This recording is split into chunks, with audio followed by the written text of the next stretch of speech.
기쁨의 소식이 이스라엘에서 나신 아기 예수로만 끝남이 아니라 바로 이 시간 우리 가운데 함께 하시는 우리의 생일 축하를 받으시는 우리 예수님이시는 시간 믿으시고요. 목자들은 자기의 자리를 지킬 때 예수의 탄생을 또한 볼 수 있었고요. 또 동방 박사들은 세 가지 예물을 드리고 주님 앞에 이렇게 드리기 위해서 먼 곳을 찾아서 갔던 것 같습니다. 우리는 이 시간 예수님의 생일 선물로 어떤 것을 준비해서 오셨을까요? 우리의 마음을 드리길 원합니다. 주 안에 주와 함께 거하는 그 마음과 주님 앞에 우리의 삶을 더욱더 온전히 주님의 뜻을 이루어드리며 다시 한번 다짐하는 주님 저를 받으세요. 주님을 향한 나의 마음 작지만 받아주세요. 이런 마음으로 이 시간 간절함으로 주님 앞에 올려드리는 예배가 됐으면 좋겠습니다. 아멘. 찬양합니다.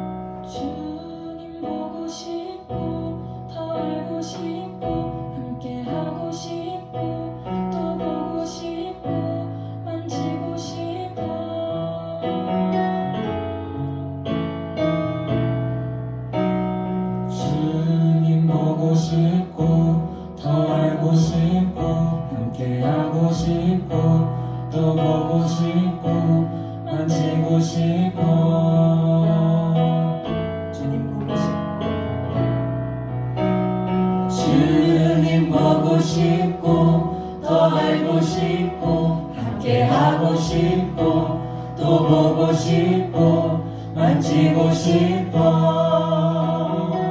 다시 한번 찬양할까요?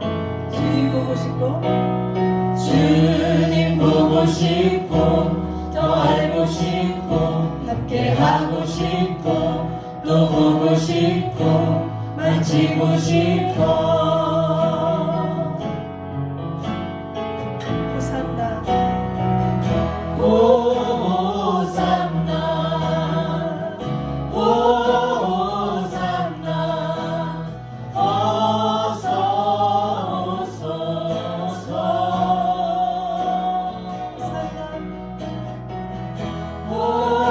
호산나 호산나 어서 오소서. 주님 보고 싶고 더 알고 싶고 함께 하고 싶고 또 보고 싶고 만지고 싶어. 주님 보고 싶고 주님 보고 싶고 더 알고 싶고 함께 하고 싶고 또 보고 싶고 만지고 싶어. 호산나 호산나 호산나 어서 오소서.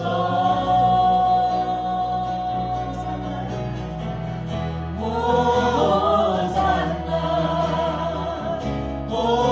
호산나 어서 오소서. 주님 보고 싶고 주님 보고 싶고 더 알고 싶고 함께 하고 싶고 또 보고 싶어. 주님 보고 싶고 더 알고 싶고 함께 하고 싶고 또 주님 보고 싶어.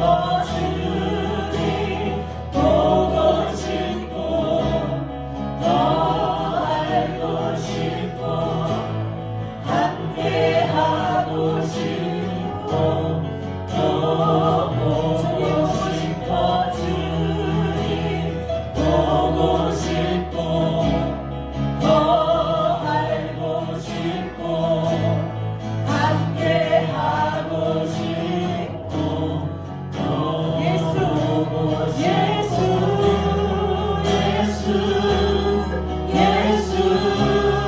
예수 주님을 사랑합니다.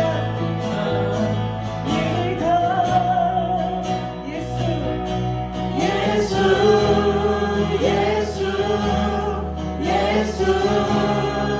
예수 주님을 사랑합니다. 예수 예수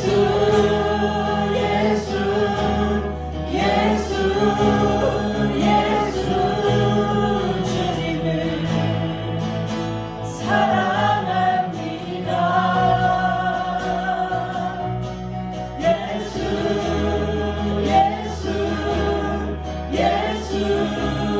예수 주님을 사랑합니다. 하나님 우리와 영원히 함께 하시네. 꿈없는 우리에게 그 나라 보여주시네. 연약한 자들의 친구가 되어주시고 힘없는 우리의 인생을 위로하시네.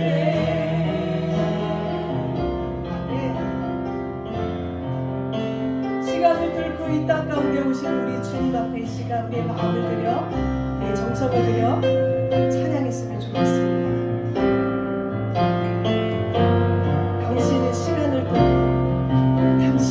시간을 뚫고 이 땅 가운데 오셨네. 우리 없는 하늘 원치 않아 우리 삶에 오셨네. 자신의 편안 버리고 우리에게 평안 주셨네. 가장 낮은 자의 모습으로 우리 삶에 오셨네. 하나님 우리와 하나님 우리와 영원히 함께 하시네. 꿈 없는 우리에게 그 나라 보여주시네. 연약한 자들의 친구가 되어주시고 힘없는 우리의 인생을 위로하시네.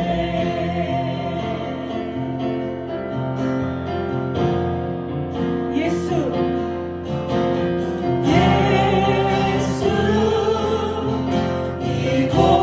이곳에 우리와 함께 영원히. 예수 이곳에 예수 이곳에 우리와 함께 영원히. 예수 예수 이곳에 우리와 함께 영원히. 다시 한번 예수 예수 이곳에 우리와 함께 영원히.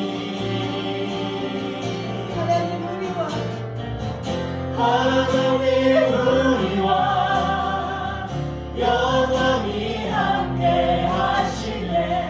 꿈 없는 우리에게 그 나라 보여주시네. 연약한 자들의 친구가 되어주시고 힘없는 우리의 인생을 위로하시네. 아멘. 네. 하늘보다 높으신 사랑 찬양하겠습니다.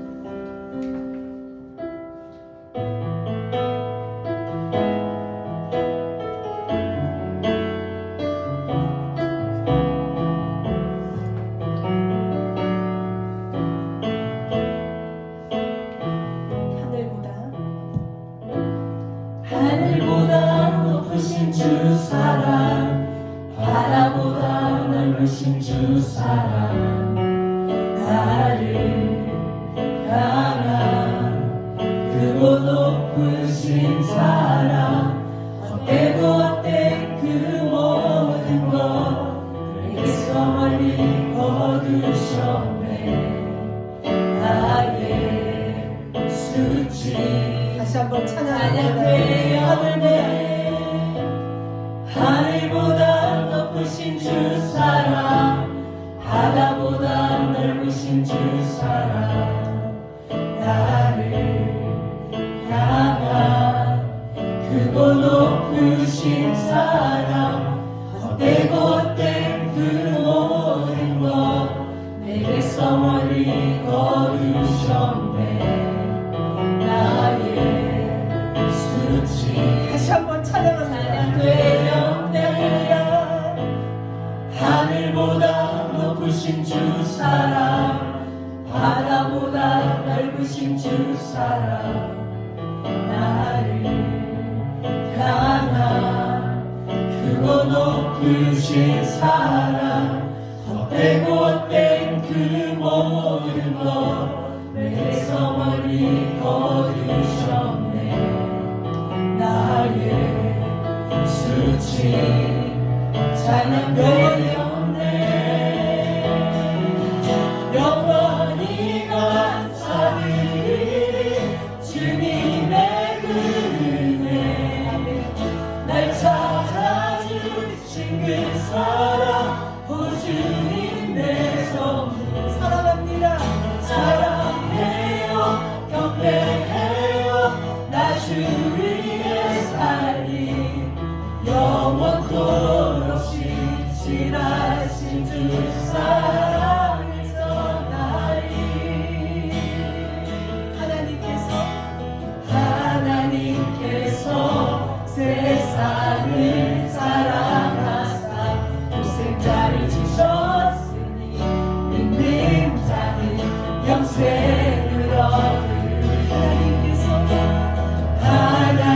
하나님께서 세상을 사랑하사 독생자를 주셨으니 믿는 자는 영생을 얻으리. 하나님께서 세상을 사랑하사 독생자를 주셨으니 믿는 자는 영생을 얻으리. 하나님께서 세상을 사랑하사 독생자를 주셨으니 믿는 자는 영생을 얻으리. 난 믿네 난 믿네 난 믿네 같이 사신 독생자 난 믿네 난 믿네 난 믿네 같이 사신 독생자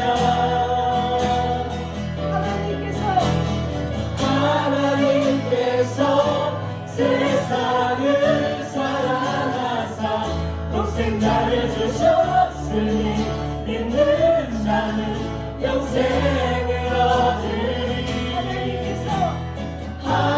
하나님께서 세상을 사랑하사 독생자를 주셨으니 믿는 자는 영생을 얻으리. 난 믿네 난 믿네 난 믿네 같이 사신 독생자 난 믿네 내가 너를 지명하여 불렀나니 너는 내 것이라 내 것이라 너의 하나님이라 내가 너를 고배롭고 존귀하게 여기노라 너를 사랑하는 내 여호와라. 다시 한번 고백할까요? 내가 너를 지명하여 불렀나니 너는 내 것이라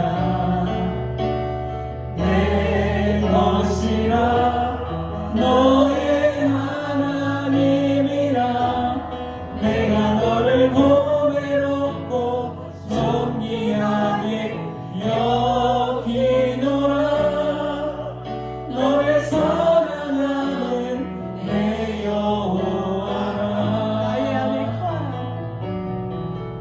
나의 안에 거하라 나는 내 하나님이니 모든 환난 가운데 너를 지키는 자라. 두려워하지 말라 내가 널 도와주리니 놀라지 말라 내 손 잡아주리라. 나의 안에 거하라 나는 내 하나님이니 모든 환난 가운데 너를 지키는 자라. 두려워하지 말라 내가 널 도와주리니 놀라지 말라 내 손 잡아주리라. 내가 너를 지명하여 불렀나니 너는 내 것이라 내 것이라 너의 하나님이라 내가 너를 고배롭고 존귀하게 여기노라 너를 사랑하는 내 여호와라.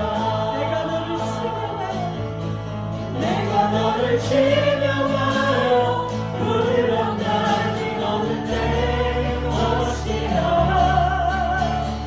내 것이야 너의 하나님이라 내가 너를 보배롭고 존귀하게 여기노라 너를 사랑하네 내 여호와라 너를 사랑하는 너를 사랑하네 내 여호와라 네.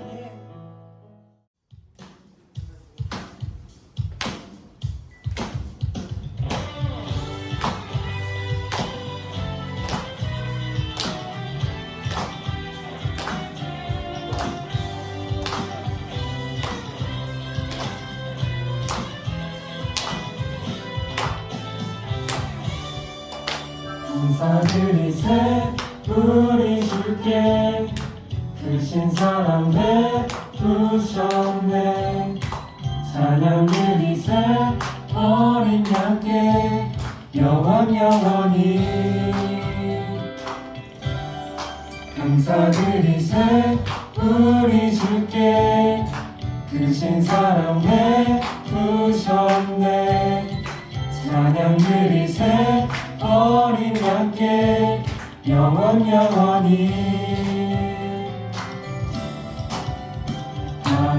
감사해 고통과 눈물 없는 곳 열어주시리 감사해 모든 만물 새롭게 되는 그날 주시리 그날에 열방과 모든 민족 그 주 찬양하리 새하늘과 새 땅에 그날 기뻐 노래하리 감사드리세 우리 주께 크신 사랑 베푸셨네 찬양드리세 어린 양께 영원히 감사드리세 우리 주께 크신 사랑 베푸셨네 찬양드리세 어린 양께 영원히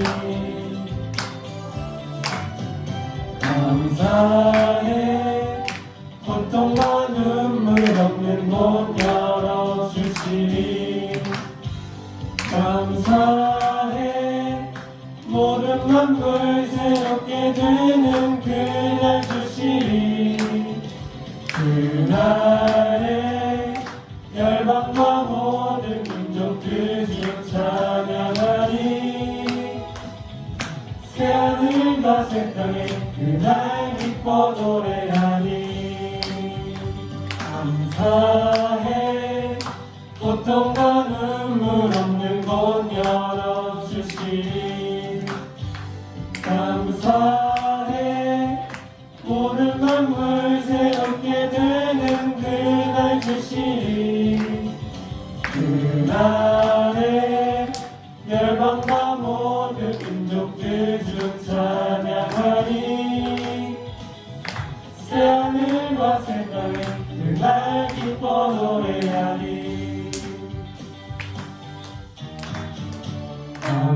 감사해 고통과 눈물 없는 곳 열어주시리 감사해 모든 만물 새롭게 되는 그날 주시리 그날에 열방과 모든 민족 그 주 찬양하리 새하늘과 새 땅에 그날 기뻐 노래해 새하늘과 새 땅에 그날 기뻐 노래해 새하늘과 새 땅에 그날 기뻐 노래하리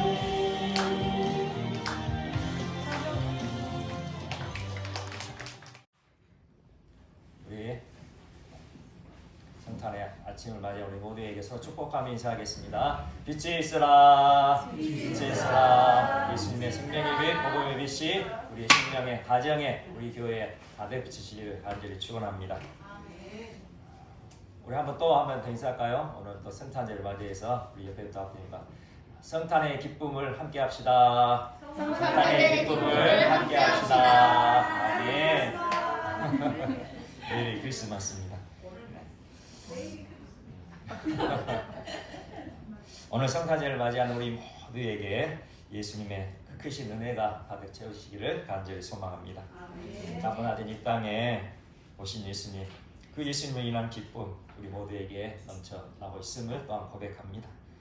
그런데 오늘 본문 말씀을 보게 되면 성탄의 기쁨과는 조금 다른 그런 이야기로 시작되어집니다.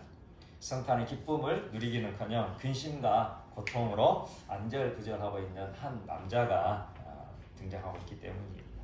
누구죠? 마리아와 정혼한 요셉이죠. 정혼한 마리아가 잉태하였다는 정말 청천벽력과 같은 소식을 접한 요셉의 마음, 요셉의 심정 우리가 상상해 볼 수 있을까요? 배반감, 그리고 수치심, 모멸감, 굉장한 그런 좌절과 낭망을 그렇게 겪고 있었을 거예요. 아마 이로 인하여 밤잠도 제대로 자지 못하고 설치며 엎치락 뒤치락 범인의 밤을 그렇게 며칠 동안 계속해서 보냈을 거예요. 이렇게 근심 속에 쌓여 있을 때 주의 사자가 나타나죠. 그리고 마리아가 성령으로 잉태되었으니 그녀를 데려오는 것을 무서워하지 말라, 그렇게 말합니다. 이제는 인간적인 범민과 아울러 이제 하나님 신앙 가운데서도 이제 이럴까 저럴까 그런 위기를 맞이하게 됩니다. 성령으로 잉태되었다 하니 참으로 이것을 어떻게 받아들여야 할 것인가, 인간의 마음으로는 참으로 이 고민되는 이 마음과 왔다 갔다 하는 이 마음, 그럼에도 불구하고 하나님의 구속사에 귀하게 쓰임 받은 그 가정으로 선택받았으니 참으로 이 가정이 얼마나 복된 가정인지를 우리는 깨닫게 되는 거죠. 한편으로 남자 입장으로 이 요셉을 보게 되면 참 굉장히 좀 불쌍해 보이기도 합니다. 위대한 그 믿음의 가정, 구속사에 쓰임받는 가정으로 그렇게 선택을 받았지만 그 남자인 요셉의 입장에 보면 참 불쌍하죠. 요셉은 잉태한 마리아를 데려오게 되면 그는 일생에 단 한 번 간직하는 그 허니문 없잖아요. 그리고 신혼의 단꿈도 여지없이 깨어버린 그런 삶을 살아갈 수밖에 없었어요. 그것뿐입니까? 이제 결혼하자마자 이제 아기가 태어나겠죠. 그러면 아기가 태어나게 되면 남편의 신세는 어떻게 됩니까? 그야말로 뒷방 노인 신세죠. 우리 남자분들은 아마 경험하실 겁니다. 아무도 관심 가져주지 않는 그 암울한 현실, 모든 우선순위에서 뒷전으로 물러나야 되는 참으로 불쌍한 남편들의 그 모습이 아닌가 그렇게 생각되어집니다. 이렇듯 고단한 삶이 불보듯 이겨내었지만 요셉은 주의 사자의 명령, 하나님의 명령에 순종하였죠. 요셉은 의로운 사람이었기에 그 고단한 모든 수고와 어려움을 감내하면서 하나님의 뜻에 그대로 순종하게 되었을 때에 그의 번민, 그의 낙심, 그의 고뇌는 다 사라지고 그의 마음은 평강으로 가득 채워졌습니다. 또한 마리아는 어땠을까요? 누가복음 1장을 보면 천사 가브리엘이 갑자기 마리아에게 나타나서 성령의 능력으로 이제 하나님의 아들 예수를 잉태하게 될 것이라 그렇게 말했을 때에 마리아도 굉장히 두렵고 떨렸을 거예요. 그러나 그 자신의 모든 것을 말씀에 의지하여 하나님께 의지하고 순종하였죠. 그 당시 처녀가 아기를 임신하게 되면 간음죄로 돌로 맞아 죽어야 하는 참으로 그런 시대 상황 속에 하나님 뜻에 순종한 마리아의 모습에서 참으로 고귀한 믿음을 보게 되는 것입니다. 두렵고 떨리는 마음을 오직 주님께 다 맡겨드리고 주의 명령에 순종한 마리아에게 모든 두려움은 다 사라지고 평강이 찾아온 것이죠. 오늘 본문 말씀 23절을 함께 보도록 하겠습니다. 오늘 본문 23절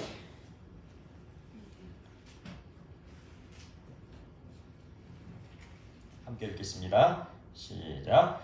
보라, 처녀가 잉태하여 아들을 낳을 것이요 그의 이름은 임마누엘이라 하리라 하셨으니 이를 번역한즉 하나님이 우리와 함께 계시다 함이라. 아멘. 예수님이 이 땅 가운데 하나님으로 오셔서 우리와 함께 하시겠다고 지금 약속하고 계시죠. 임마누엘, 하나님이 우리와 함께 계시다. 그렇게 약속하시고 선포하고 있습니다. 또한 요한복음 1장 14절에 보면 말씀이 육신이 되어 우리 가운데 가심에 우리가 그의 영광을 보니 아버지 독생자의 영광이요 은혜와 진리가 충만하더라. 그렇게 말씀하고 계시죠. 예수님은 영광스러운 하나님의 보좌에서 내려오셔서 인간으로 오셨습니다. 우리 인간들과 똑같이 되심으로 밥을 드시고 잠을 주무시고 사람들과 어울려 사셨던 분이 바로 예수님이셨습니다. 거룩한 하나님이신 예수님께서 그 핏덩이에 몸을 입고 이 땅에 성탄하셔야만 했던 이유, 그 이유가 무엇일까요? 오늘은 그 이유에 대해 좀 말씀을 나누고자 합니다. 예수님이 이 땅에 오셔야 했던 이유, 성탄의 이유를 나누고자 하는 것이죠. 오늘 말씀을 보게 되면 21절 또 함께 보도록 하겠습니다. 21절 함께 읽겠습니다. 시작. 아들을 낳으리니 이름을 예수라 하라. 이는 그가 자기 백성을 그들의 죄에서 구원할 자이심이라 하니라. 아멘. 오늘 말씀처럼 이미 그 예수라는 그 이름 안에 성탄의 이유가 담겨져 있음을 알게 됩니다. 예수님은 죄로 인하여 신음하는 우리 인간을 치유하고 회복시키시려고 이 땅에 성탄하셨다는 것이죠. 우리 인생에 만족함이 없고 기쁨이 없고 평안함이 없는 이유, 우리 안에 죄된 본성이 자리 잡고 있기 때문입니다. 이 죄된 본성이 해결받지 않으면 우리는 결코 행복한 삶을 살아갈 수 없는 거죠. 요즘 시대를 보게 되면 육신의 질병도 참 많고 참으로 어려움을 당하는 사람들이 참 많습니다. 그런데 이 육체적인 질병도 문제이지만 이 육체적인 질병에 앞서 이 정신적인 질병, 너무나도 심각한 상황입니다. 마음이 병들어 있는 사람들이 너무 많다는 것이죠. 그리고 그 증가세는 계속해서 가속화되고 있는 그런 형편입니다. 극심한 스트레스, 우울증은 말할 것도 없고 조울증, 그리고 조현병, 그리고 사이코패스 얘기까지 정말 심각한 지경에 이르고 있는 시대 상황을 보게 되는 거죠. 그리고 이제 우리나라도 마약 청정국이라는 그 이름을 듣지 못하는 나라가 되었어요. 마약 청정국에서 벗어난 지가 벌써 오래 되었답니다. 유엔에서 정한 마약 청정국의 기준이 무엇이냐면 인구 10만 명당 마약 사범이 20명 미만일 때 마약 청정국이라 그렇게 말한다고 해요. 그런데 우리나라는 이미 2015년부터 20명 이상이 되었다는 거예요. 그리고 작년에는 31명 정도 그렇게 되었다고 합니다. 그런데 이 통계는 이제 마약 사범으로 적발된 숫자만 이렇게 통계에 잡힌 거잖아요. 그러니까 실제로 마약에 중독된 사람들을 이렇게 추정해 보면 우리나라 인구 100명당 1명 정도는 지금 마약에 중독되어 있다. 그렇게 추측하고 있으니 정말 문제인 것이죠. 그리고 더욱 심각한 것이 무엇이냐면 이 마약 중독 사범 중에 10대와 20대가 차지하는 비중이에요. 10대와 20대가 마약 사범 중에 3명 중 1명이 차지하고 있다는 거죠. 이 젊은이들의 마약 중독이 너무나도 심각한 상황인 것입니다.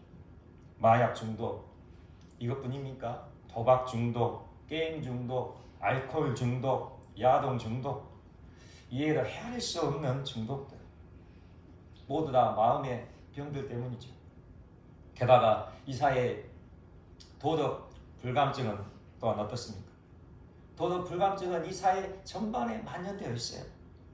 설선수범해야 할 정치 지도자로부터 어린 아이들까지 잘못하고도 모른 척 외면하고 모르쇠로 일관하기가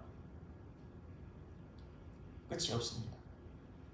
그리고 국민들은 잘 먹고 잘 살게 해줄 지도자라면 그 사람이 어떤 죄를 지었든 어떤 잘못이 있든 어떤 도덕성에 문제가 있든 상관없이 열광하면서 지지하고 있죠. 위나 아래나 할 것 없이 모두가 마음의 병이 있던 것입니다. 이러한 마음의 병, 결국은 육체의 병으로 드러날 수밖에 없는데 육체적인 질병의 대다수가 이 마음의 병으로부터 온다고 하지 않습니까? 그러니 이 마음의 병이 치유되고 나면 우리 육체적인 질병은 자연스럽게 해결될 수 있게 되는 것이죠. 그래서 마음의 병인 이 영혼의 문제를 해결하시기 위하여 예수님께서 오셨습니다. 이 마음의 병, 영혼의 문제를 해결하는 것이 얼마나 중요한 것인지를 이것을 통해 알게 되는 거죠. 하나님의 아들이신 예수님이 그 하늘 보좌를 버리시고 이 낮고 낮은 이 땅에 오셔야만 했던 이유, 우리 인간의 마음의 병이 얼마나 심각하면 그렇게 이 땅에 오셔서 성탄하셔야만 했을까요? 예수님이 이 땅에 오셔서 하신 일들을 보게 되면 수많은 사람들의 병을 고쳐주시는 사역을 감당하시는데, 이때 예수님은 단순히 육체적인 질병뿐만 아니라 마음의 병까지 치유하여 주셨죠. 그러므로 예수님은 우리 마음의 병을 치료하고 회복하여 주시기 위하여 성탄하셨음을 믿으시기 바랍니다. 아멘. 예수님은 우리 인간의 마음을 치료하시고 회복시켜 주시기 위해 성탄하신 거예요. 이 마음의 병, 또 한번 생각해 보면 이 마음의 병은 또 어디에서 기인했을까요? 이 마음의 병은 결국 우리 안에 있는 죄성, 이 죄된 마음으로부터 시작되어진 것이죠. 그러므로 예수님은 죄로부터 해방되어 영원히 구원받기를 원하셔서 이 땅에 오신 것입니다. 그리고 이 땅에 오셔서 그 수많은 사람들의 그 육체적인 질병을 고쳐주신 것도 결국은 그 육체적인 질병의 치유가 목적이 아니라 그 마음의 병, 그 영혼의 구원이 목적이었다는 사실을 우리는 알게 되는 거죠. 이러한 구원의 역사를 우리가 보게 되면 사복음서에 골고루 생생하게 기록되어 있음을 알게 됩니다. 마태복음, 마가복음, 누가복음, 요한복음에 이 놀라운 구원의 역사가 생생하게 기록되어 있어요. 12의 혈루증으로 고통당하며 모든 재산을 탕진하며 그렇게 힘들어하던 그 여인, 그 여인이 예수님을 만나고 깨끗하게 치유받고 회복되었습니다. 이때 예수님은 그 여인에게 말씀하셨죠. 마태복음 9장 22절입니다. 예수께서 돌이켜 그를 보시며 이르시되 딸아 안심하라 내 믿음이 너를 구원하였다 하시니 여자가 그 즉시 구원을 받으니라. 아멘. 12의 혈루증 여인, 그 육체의 그 끔찍한 그 병뿐만 아니라 영혼의 구원도 받게 된 거예요. 또한 앞을 보지 못하는 맹인 바디메오, 그 바디메오가 예수님을 만나게 되고 이렇게 외쳤습니다. 다윗의 자손 예수여 나를 불쌍히 여기소서. 간절히 외칠 때에 거지 바디메오는 깨끗하게 치유받고 회복되었지요. 이때 예수님은 바디메오에게 말씀하셨습니다. 마가복음 10장 52절입니다. 예수께서 이르시되 가라 내 믿음이 너를 구원하였느니라 하시니 그가 곧 보게 되어 예수를 길에서 따르니라. 아멘. 또 이 놀라운 역사가 있죠.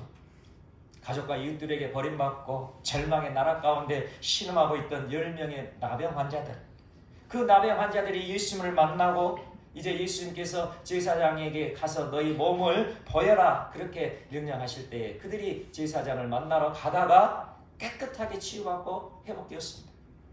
이때에 한 명의 나병 환자 예수님께 다시 돌아와 엎드려 감사할 때에 예수님은 이렇게 말씀하셨죠. 누가복음 17장 19절입니다. 그에게 이르시되 가라 내 믿음이 너를 구원하였느니라 하시더라. 아멘. 아무런 소망 없이 베스다 연못가에 누워있던 38년 된 병자, 스스로는 움직일 수 없어서 그 베데스다 연못에 들어갈 수 없었던 절망 속에 신음하고 있던 이 38년 된 병자, 예수님을 만나고는 자신이 깔고 있던 그 자리를 들고 일어섰습니다. 38년 된 병자도 예수님을 만나고 치유받고 회복되었던 거예요. 그 후에 예수님께서 성전에서 예배하고 있던 38년 된 병자를 만났을 때에 이렇게 말씀하셨습니다. 요한복음 5장 14절입니다. 그 후에 예수께서 성전에서 그 사람을 만나 이르시되 보라 내가 나았으니 더 심한 것이 생기지 않게 다시는 죄를 범하지 말라 하시니. 아멘. 이제 구원받았으니 다시는 죄를 범하지 말라. 그렇게 예수님께서 말씀하신 거죠. 예수님은 이 땅에 치유자로 오신 분이심을 믿으시기를 바랍니다. 우리의 몸과 영혼의 병을 치유하러 오신 예수님을 만나면 우리의 육신, 우리의 영혼뿐만 아니라 우리의 삶도 치유받고 회복받게 될 것입니다. 이번 주에 제가 경험한 이야기를 잠시 나누고 싶은데요. 엊그저께 엄청난 폭설이 내리지 않았습니까? 순천에서 그런 폭설을 만나는 것은 거의 기적과 같은 그런 일인데, 그렇게 엊그제 폭설이 내릴 때에 시온이가 그 저녁 늦게 출근을 그 하야했습니다. 그 눈길에 매서운 칼바를 맞으며 걸어서 출근해야 하고 고생할 것이 뻔하죠. 그리고 밤새도록 알바하느라 수고할 텐데 짠한 마음이 들기도 하고, 그래서 눈이 많이 오지만 두렵고 떨리는 마음으로 차로 태워다 주기로 마음먹었죠. 제가 전에 그 직장 다닐 때에 출근하다가 눈길에 미끄러져가지고 차가 한 바퀴가 뺑 돌았습니다. 그래서 그 갓길에 주차되어 있는 차 바로 옆에 팍 섰어요. 아주 그때도 은혜였죠. 그런 경험이 있은 후로는 웬만해서는 눈길에 운전을 안 하고 싶더라고요. 그랬는데 그날은 대단한 모험을 시도한 거죠. 이제 눈이 이제 많이 오니까 이제 주차장을 빠져 나오는데 이렇게 회전해서 나와야 되잖아요. 이렇게 회전을 해도 차가 이렇게 미끌리는 그런 느낌이 들더라고요. 그래가지고 계속 이게 겨우 빠져 나와가지고 이제 약간 경사진 길을 만났습니다. 그래서 경사진 길 이제 바로 앞에 또 우회전하는 그 길이 있는데 그 우회전하는 길에 이제 이중 주차를 해놓은 거예요. 그래서 이중 주차를 해놓으니까 이 차가 이렇게 눈길에 미끌리고 보니까 빠져나가기가 어렵더라고요. 그래서 어쩐나 싶었는데 바로 앞에가 승용차 한 대가 그 약간 경사진 길을 스무스하게 딱 올라가서 넘어가는 거예요. 그러니까 저도 거기에 용기를 얻고 그 경사진 길로 이렇게 올라갔죠. 그런데 뭔가 그 중간쯤에서 차가 미끌려가지고 올라가지를 못하는 거예요. 다시 엑셀을 밟아도 미끌리기만 하고 올라가지를 못해요. 그 길이 어떤 길이냐면 좁은 일반 통행로예요. 그래서 왼쪽은 아파트 담벼락이 있고 오른쪽은 이제 그 나무 심은 그 정원 탁이 있죠. 좁은 일방로 그리고 왼쪽은 담벼락이 정말 아찔하더라고요. 그래서 이제 올라가는 것은 포기하고 다시 후진해가지고 이제 힘들어도 우회전해서 그렇게 가야 되겠다라고 이제 후진을 하려고 하는데 차가 계속 미끌리면서 그 담벼락 쪽으로 가는 거예요. 차가 다시 하고 다시 올라가자니 또 미끌리고 후진해서 내려오자니 또 미끌리고 담벼락에 가까워지죠. 이제 방법이 더 이상 없더라고요. 그래서 시온아 너 내려서 혼자 가야 되겠다 하고 시온이 내려보내고 이제 한참을 신음하다가 결국은 안 돼서 차를 내려서 이제 차를 보니 그 뒷범퍼 쪽이 그 담벼락에 거의 10cm, 20cm 그렇게 딱 붙어 있더라고요. 그래서 경비실에 가서 이제 신고하려고 앞으로 가는데 앞불상 그 앞바퀴가 핸들이 바퀴가 반대돼야 되는데 바퀴가 이렇게 틀어져 있더라고요. 약간. 그래서 이제 후진을 하려고 이렇게 바퀴를 반드시 잡고 가야 되는데 제 느낌으로는 반드시 바퀴를 잡았다고 핸들을 이렇게 틀었다고 생각했는데 그 바퀴가 약간 이렇게 틀어져 있는 거예요. 그러니까 후진하니까 반드시 못하고 계속 미끌리면서 이렇게 옆으로 갔던 것이 아닌가 그렇게 생각되어지더라고요. 이미 후회해도 소용없고 경비 아저씨를 불러봐도 안 되고 그래서 보험회사에 전화를 했어요. 근데 그 눈길에 얼마나 또 사건 사고가 많았겠어요. 그러니까 그 담당하시는 분이 아무리 빨라야 1시간 뒤에 나올 겁니다. 이제 그런 이야기를 들었어요. 그래서 이제 비상벨을 켜놓고 그렇게 있는데 또 시원이가 또 엄마에게 또 소식을 전했는지 엄마와 예인이가 그 눈발을 맞으며 또 밖에 나왔더라고요. 그래서 걱정의 눈으로 이렇게 바라보고 있어서 참 난감했습니다. 이제 1시간이 훌쩍 지나가도 아무 소식이 없는 거예요. 내까차는커녕 뭐 개미새끼 한 마리만 옵니다. 그래서 아예 안 되겠다. 이제 취소하고 내일 아침에 이제 좀 밝고 눈이 녹으면 그때 내까차 불러서 해야 되겠다. 그렇게 호출을 다시 해야 되겠다 하는 순간 내까차 기사님에게 전화가 왔어요. 현장에 도착한 기사님에게 제가 제일 처음 했던 말이 무슨 말이었는지 아십니까? 차가 저렇게 붙어 있는데 될까요? 눈이 와서 지금 차가 미끌리는데 내 차도 미끌리고 내 차도 미끌리고 그런데 저 차가 빠질 수 있을까요? 의심한 거죠. 그때 그 기사님이 뭐라고 하신 줄 아세요? 좀 이따 시동이나 거세요. 그렇게 시동을 걸고 이렇게 운전석에 앉아 있으니까 그 레카차 기사님이 뒤에다가 뒷바퀴를 그 레카에 딱 걸어서 안전하게 그렇게 평탄한 길로 내려주었어요. 그리고 또 기사님이 가시면서 한마디 하셨어요. 핸들 틀지 말고 똑바로 가세요. 그렇게 차를 무사히 빼서 주차를 시켜놓고 저는 따뜻한 집 안으로 들어갔습니다. 그리고 일에 대해 제가 묵상을 좀 해봤는데 참 힘든 그런 시간을 보냈잖아요. 그래서 이 일이 계속 제 마음속에 되뇌어지고 생각되어지고 묵상이 되어지는데 그때 주님께서 영적인 놀라운 깨달음을 주셨어요. 우리 인생도 이와 같다는 거예요. 우리 인생이 내 마음대로 안 된다는 거죠.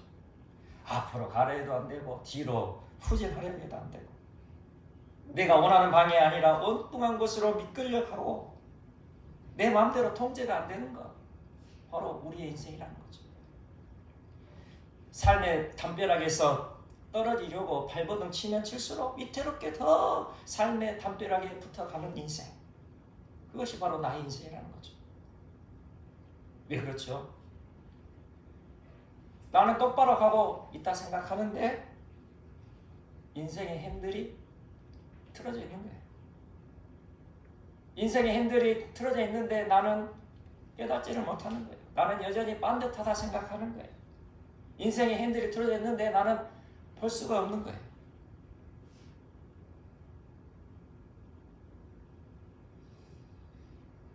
우리가 하나님과의 관계가 틀어지면 우리 인생이 미끌리고 계속 삶의 담벼락으로 바짝바짝 붙여간다는 것이죠. 우리의 마음이 뒤틀리면 우리 인생이 미끌리고 여러 사람들에게 고통을 주게 된다는 거예요. 사고를 내가 쳤는데 그 경비 아저씨는 왜 고생이고 또 아내와 또 예은이는 무슨 고생입니까? 그래서 우리는 예수님이 필요한 거예요. 우리와 함께 하시는 예수님, 임마누엘이신 예수님이 우리 모두에게 필요한 것입니다. 우리 인생이 미끌리기 전에 예수님께 인생의 핸들을 맡겨드리는 우리 모두가 되시기를 간절히 축원합니다. 아멘. 우리 인생이 높고 그 튼튼한 삶의 담벼락에 부딪혀 부서지기 전에 예수님께 도움을 요청해야 하는 거예요.